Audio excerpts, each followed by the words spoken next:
This is a model of earthquake.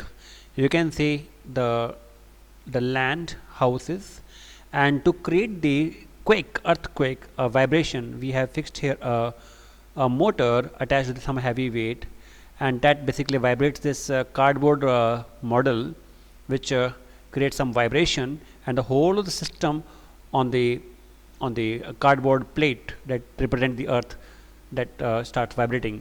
This is a wonderful model. You can understand what is earthquake now. Thank you.